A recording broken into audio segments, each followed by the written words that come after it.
Le Seigneur soit avec vous. Et avec votre esprit. Évangile de Jésus-Christ selon saint Luc. Gloire à toi, Seigneur.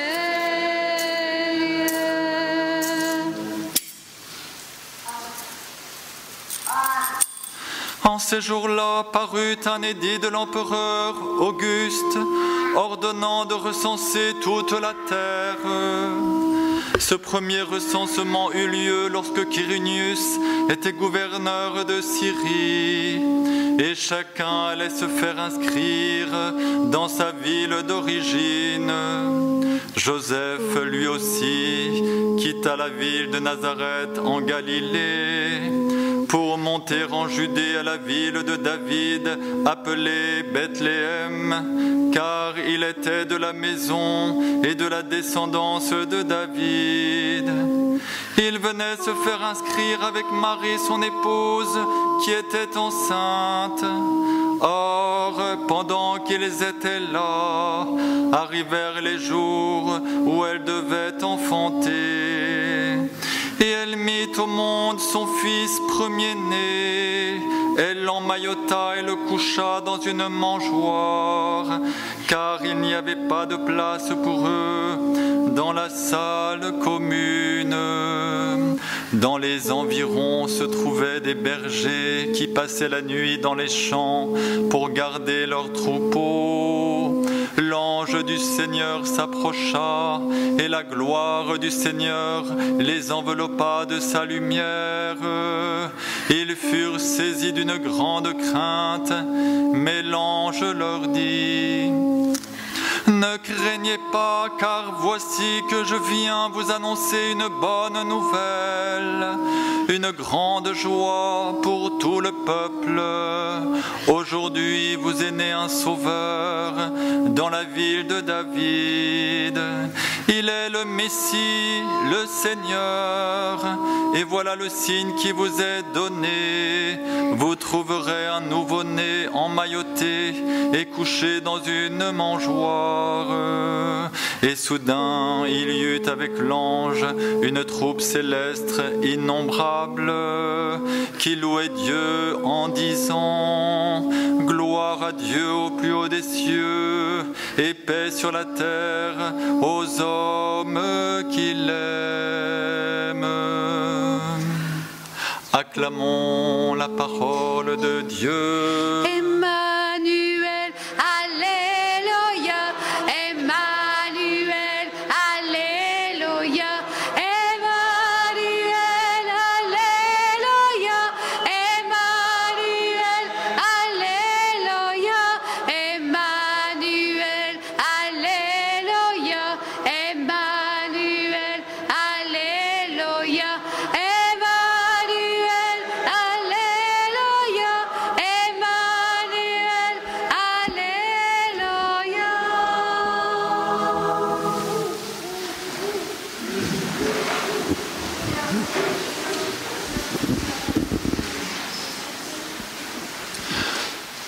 Alors je propose que nous prenions au pied de la lettre, c'est-à-dire d'une façon très réaliste, ce que l'ange annonce. L'ange annonce en effet une joie, une grande joie, une très grande joie, une nuance importante pour chacun de nous, pour tout le peuple.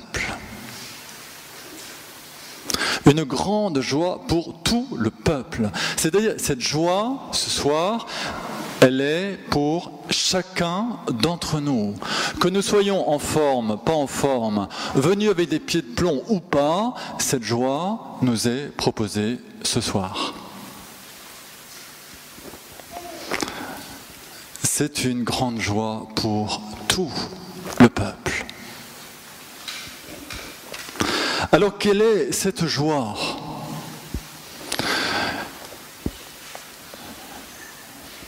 Eh bien, la joie de Noël, c'est la joie de l'amour de Dieu manifesté. manifesté au monde et manifesté à chacun. Aujourd'hui, nous contemplons Dieu fait homme. Ce petit bébé, il est Dieu. Nous avons ici l'enfant Jésus de Beaune. Bon, au niveau du goût, peut-être que tout le monde n'aime pas trop, mais Sainte Marguerite Marie du Saint-Sacrement à Beaune avait reçu la révélation de l'enfant Jésus roi. Ce petit enfant dans la crèche, c'est le roi des rois. Il tient le monde dans sa main et c'est un roi d'amour. Aujourd'hui, l'enjeu pour nous, c'est pas d'avoir été à la messe de minuit pour avoir fait Noël. L'enjeu pour nous, c'est de recevoir cette joie d'une façon personnelle, pas passer à côté. La joie de celui qui se donne, qui est l'amour. Et pour être, vous voyez, la merveille de l'amour de Dieu qui se révèle en Jésus, il se fait petit enfant. Vous voyez, que si tu prends dans tes bras un petit enfant, même si tu es un gros dur, alors il y a des chances pour que tu craques. Et voilà comment Dieu fait pour passer les obstacles qui sont à la porte de nos cœurs. Parce qu'il y en a quelques-uns. Il se livre comme un pauvre. Dans cet enfant nouveau-né, nous contemplons l'amour. Alors, qu'est-ce que nous pouvons dire de l'amour ? Ça serait intéressant, si on avait un peu plus de temps, de nous interroger les uns les autres pour que nous puissions donner une définition de l'amour. C'est quoi l'amour ?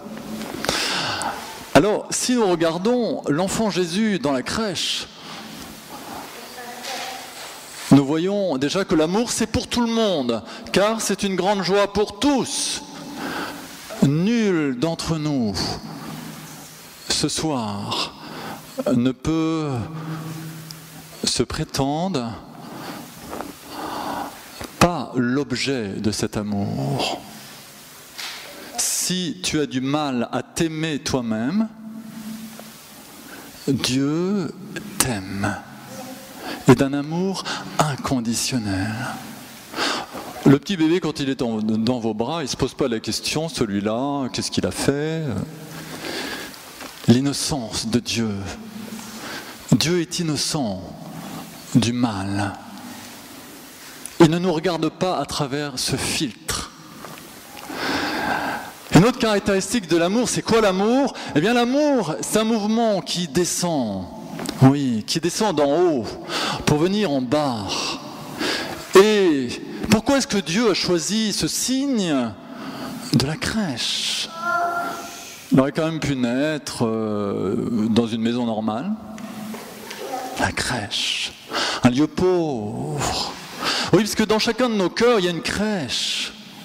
Il y a un lieu bien pauvre. Parfois que nous nous cachons à nous-mêmes.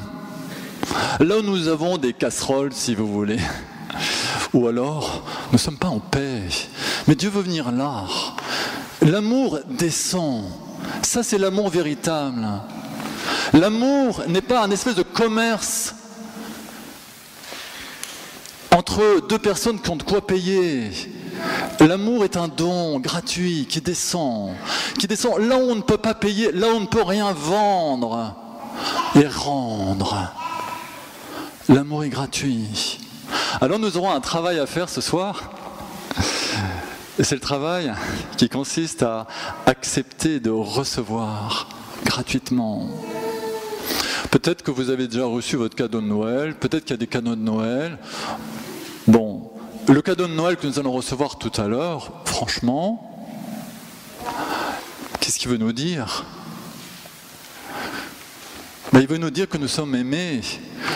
Et si par hasard vous ne recevez aucun cadeau, parce que ce n'est pas prévu au programme, le cadeau il est maintenant.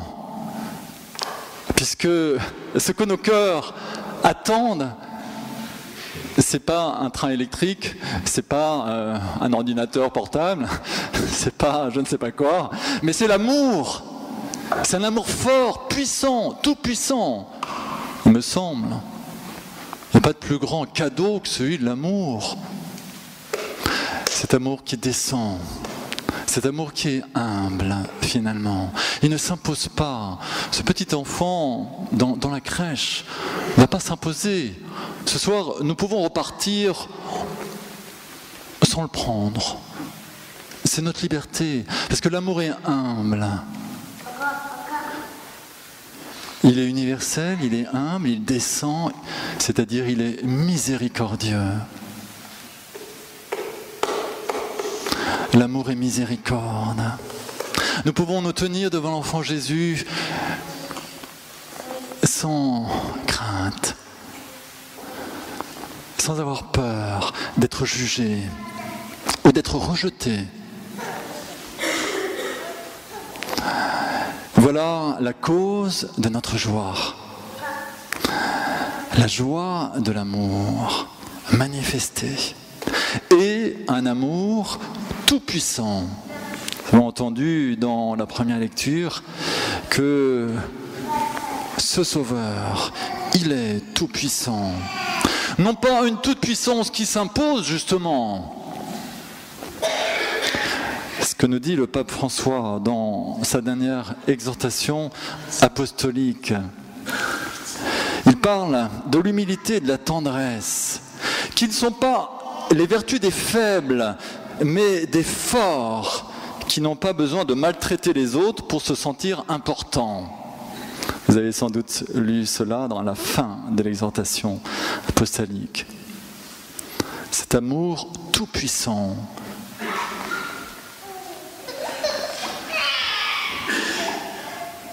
Non pas donc parce il casse, il oblige, mais tout simplement, il touche avec force et il peut créer de nouveau. Alors, ce soir donc, l'enjeu pour nous, c'est d'accueillir. D'accueillir, oui, mais où ? Dans la crèche. Là où nous avons nos ténèbres. Là où nous ne nous sentons pas forcément au top. Voilà, là où il veut venir ce soir. Alors, nous avons le choix. Soit cette pauvreté intérieure, cette crèche ténébreuse, nous la gardons fermée et nous disons au Seigneur, oh, ce sera pour une autre fois. Soit nous lui disons, Seigneur, viens.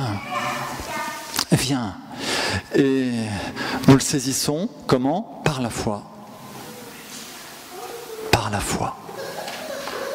Le signe qui nous est donné ce soir, le signe dont parle l'ange, c'est tout simplement un nouveau-né dans une crèche, dans une mangeoire, emmailloté, comme Jésus sera emmailloté plus tard, à l'heure de sa passion. Dans une mangeoire à Bethléem, la maison du pain, plus tard Jésus va se faire Eucharistie. Il est comme livré à notre bon vouloir. Il est comme un mendiant ce soir, qui se fait pauvre, parce que nous sommes des pauvres aussi, mais il se fait encore plus pauvre. Et ce soir, il mendie notre réponse d'amour. Alors, je vais reprendre encore une expression de notre pape François, qui nous dit que notre tristesse infinie ne se soigne que par un amour infini. Ayons le courage, frères et sœurs, de nous tenir en face de nous-mêmes en disant il y a effectivement une crèche avec une tristesse parfois infinie. Eh bien, bonne nouvelle, notre tristesse infinie ne se soigne que par un amour infini. Et, bonne nouvelle, il nous est donné ce soir. Avec force, avec puissance, il veut renouveler ce soir la révélation de son amour tout-puissant dans chacun de nos cœurs. Alors nous allons demander au Saint-Esprit de descendre. Vous me direz, il est déjà là. Oui. Alors qu'il ouvre nos cœurs. Qu'il ouvre nos cœurs pour que nous soyons ces pauvres, non pas recroquevillés sur notre pauvreté en disant « Oh là là, pauvre de moi », et puis voilà. Mais que notre pauvreté soit le lieu de l'alliance. Comme il y a exactement, je comptais, 116 ans, ou 100... C'était en 1886. Donc il y a 117 ans, c'est ça 127 ans. Non, je suis assez nul en calcul, excusez-moi. La petite Thérèse de Lisieux, un jour de Noël, avait complètement raté son Noël. Elle revenait de la messe de minuit, et puis le père, complètement crevé, dit « Ah, c'est cadeau, j'espère que c'est la dernière fois ». Elle monte l'escalier, c'était foutu, sa sœur était prête à l'accueillir dans ses bras, et tout d'un coup, la grâce, elle saisit par la foi. Elle saisit par la foi une grâce qui lui est donnée, celle de l'enfant Jésus, dit-elle, celui qui se fait pauvre, eh bien, m'a rendue forte. Voilà ce qui nous est proposé ce soir. Là où nous sommes le plus pauvres, comme la petite Thérèse qui pleurait pour un rien, il y a des lieux très bizarres en nous, un peu compliqués parfois.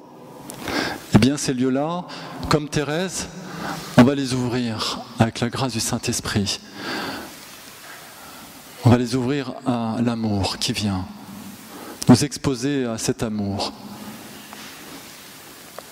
pour que cette pauvreté devienne force, et que notre tristesse puisse effectivement être soignée, guérie, non pas par des choses superficielles qui passent, mais par l'amour. Voilà.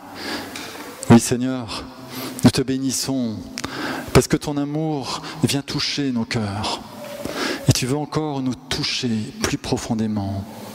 Sois béni parce qu'en toi il n'y a pas de condamnation, il n'y a pas de jugement, et tu viens nous libérer de la condamnation, du jugement.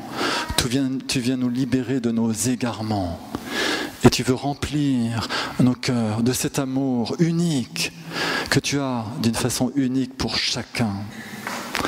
Alors, avec Marie, avec Joseph, avec les bergers, avec l'Église réunie, eh bien, nous nous exposons maintenant à la force et à la puissance de ton amour manifesté. Amen.